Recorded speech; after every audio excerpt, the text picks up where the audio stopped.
Yo, what's going on, guys? Nasher here, and NHL 21 is officially upon us. I'm going to be giving you guys all of the news and updates that we have so far regarding the new game. If you missed what went down yesterday, EA released the first official reveal trailer of NHL 21. I broke it down on my channel, and you guys just blew up that video. Make sure you go watch that one first, but that is not what we're talking about in this video. Today, we are going over all the extra info. There were news articles, there were tweets sent out, there were stuff hidden and scattered all throughout the internet, and we're going to put it in one place for you guys to see. We'll be covering every single game mode in NHL 21, especially the new revamped Be a Pro, as well as when the beta will be coming out. So stay tuned to the end and let's go ahead and dive on in. First things first, let's get into what you all have been waiting for: an updated, revamped Be a Pro. At the very end of the reveal trailer, they showed a quick scene of a guy in the locker room taking in the scenes,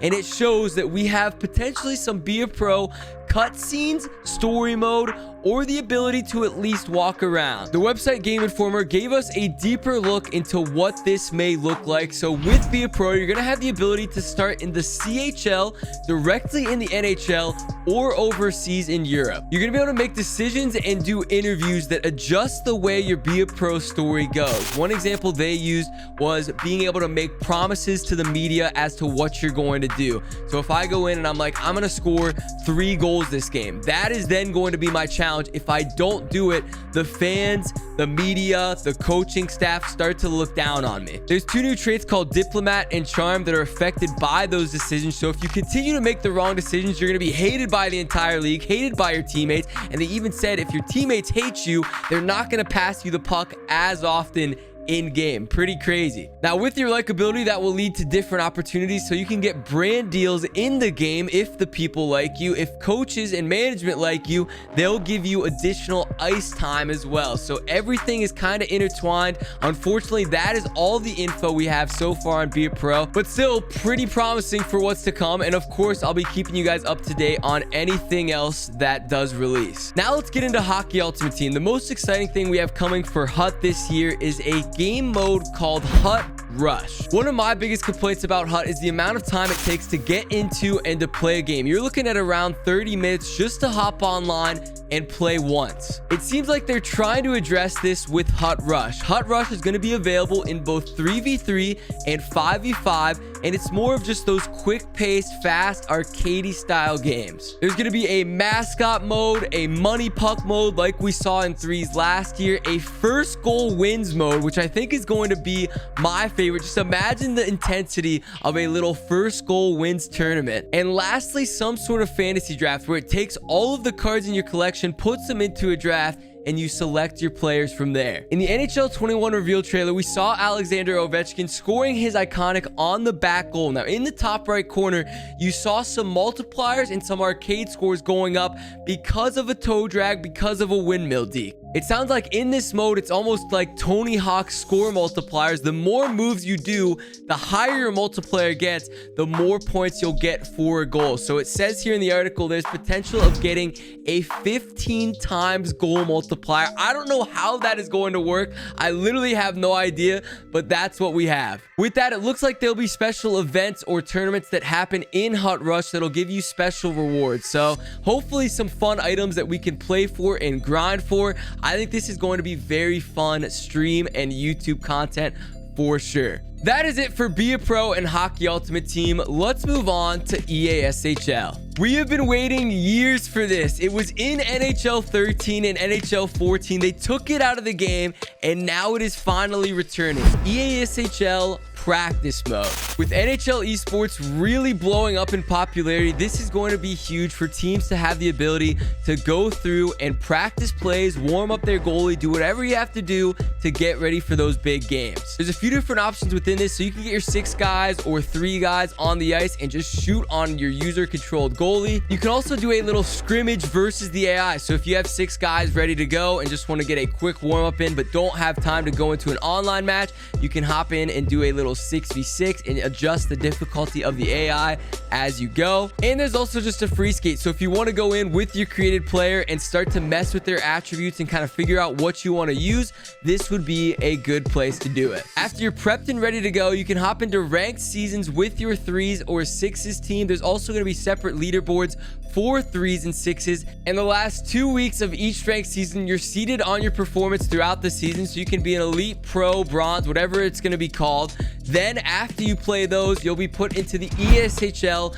club finals, where it's basically a playoff. You have the chance to unlock specific rewards and build up your club. Another fan favorite that is coming with this is the return of the championship banners. If you win the championship, you can actually customize it, put it in your arena, and by the end of the game, we might see like 30 different banners hanging around your ESHL arena. So it should be pretty cool. Should be kind of a blast of the past, seeing everything that you've done throughout the game, and I'm really looking forward to that. Last couple things that we know so far, there is going to be a server selection for private matches. So with EASHL right now, if you hop into a competitive LG or league game, going in, you don't know what server you'll be on. Sometimes it's west, sometimes it's east, sometimes the connection is terrible for everyone in the game. Now that is going to be fixed. You'll have the ability to pick specific servers based on who is in your game and find the one that best suits everyone involved. So it should be better in the long term, better again for that competitive scene, which is continuing to grow, and a much appreciated feature. The last one does not necessarily affect gameplay, but this is a huge step for EA. We finally have a report offensive gamer tags, names, team names option built within the game. We've all seen those brutal names posted on social media and even in game. It feels like pretty much every time you hop online, you are bound to see some sort of offensive, messed up name. So hopefully these reports will allow EA to get those names and quickly ban them and allow them to not happen ever again in the game. I know this has been a big issue.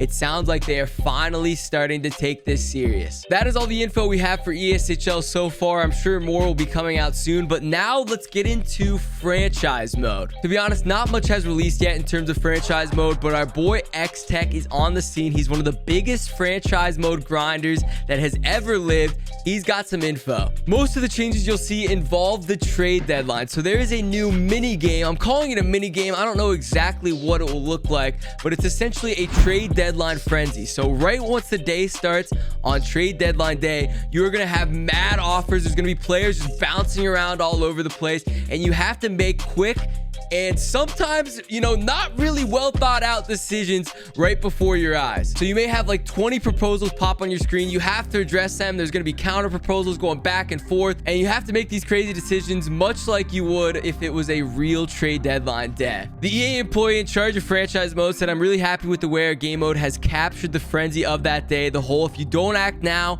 you're going to be left hanging without the player you really want." I think that's exactly what we want to see. Again, I'm not a huge franchise mode guy myself, but I know a lot of people will be very excited to see this. Okay, so we've covered all the new game mode additions that we have so far. There will be more info regarding each and every one of those modes that we've mentioned, but now let's get into what we know about the gameplay. First things first, and what we saw most of in the trailer are the new dekes added. So of course you have the Svechnikov Michigan lacrosse goal that you can do behind the net. Now I've seen some controversy regarding this. People are thinking this is going to be the most overpowered, glitchy, cheesy goal that you have ever seen. I'm telling you right now, from what I've heard, this thing is basically impossible to pull off in a game. Realistically, that's kind of how we want it to be, right? I want this to be a goal that happens like 1 in every 20 games, but when it does happen, you are just fired up. Moving on, of course, we have the Kucherov no move deke, which is going to be good on breakaways. I think specifically on user controlled goalies who don't like to go into their butterfly. You do the Kucherov move, maybe you get him sliding and just slide that 5-hole. We also saw the Matthew Tkachuk between the legs one-timer, again, one that's probably not going to be used a ton, but is nice to have. And last but definitely not least, the one that is most versatile, you can use this in any situation, the chip deke. So you can use it behind the net, you can use it along the boards, and you can even use it still on open ice to chip the puck around the defender and make your way up. I'm gonna be honest, most of the other gameplay stuff is very broad, and we're gonna have to wait for some more info to come out. But of course, EA is saying there's improved hockey IQ in the AI, so breakouts will be better. Your AI will make cuts to get open. especially in the offensive zone. So a lot of times when you're going for one-timers or looking for an open backdoor pass, the AI are just completely lost in outer space. It sounds like they're trying to make small improvements to that. With the new dangles and offensive tools, of course, you have to give the goalie tools to make saves on those plays. So it sounds like goalies are getting some love this year.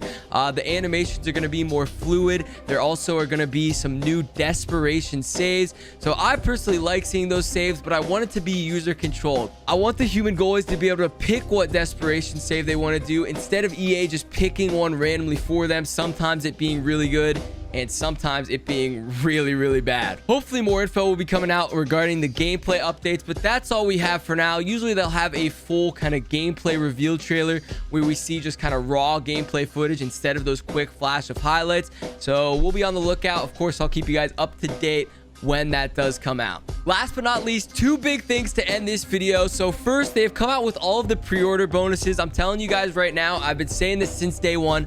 Do not pre-order this game until we see actual gameplay, until we see the full feature set revealed. So hold off on that, but I will put down in the description below what you get if you do decide to pre-order. It's much like previous years. You get your combinations of packs, hockey bags, and they have the cover athlete player back. So you get an 85 overall player to start the year. That increases +1 overall per month as the year goes on. Last bit of news is the NHL 21 beta. Now they're calling this a closed technical test, which is a bit of a bummer. This means we are not allowed to stream or upload any content at all from this test. If you guys missed it, there was a period of time where you were able to sign up for this closed test. I believe everyone that signed up is going to get in, and that is going to be August 28th. We don't know how long this is going to last. I assume it's going to be about a week, but essentially this is a time for kind of a smaller player base to get in the game, start to dive into these features and provide feedback to EA so they can make changes for the full release. In this closed technical test, there's only going to be two modes. There's online versus and World of Chell, so we don't get to see new Be a Pro stuff until the full game comes out, but still looking forward to getting into NHL 21, trying out these features, and of course I'll get back to you guys with how the game feels. So that is going to do it for all of the NHL 21 news that we have so far. I wanted to make this video to put it all in one place. These are from 10 different sources. We grabbed this info, put it together for you guys, and now you know what to expect from the new game. I hope you guys enjoyed this different style video. Of course, we'll be releasing all news and info as it comes out, so make sure you hit that subscribe button. If you did find this helpful, hit the like button. It helps out the channel a ton, and I'll see you guys next time. Peace.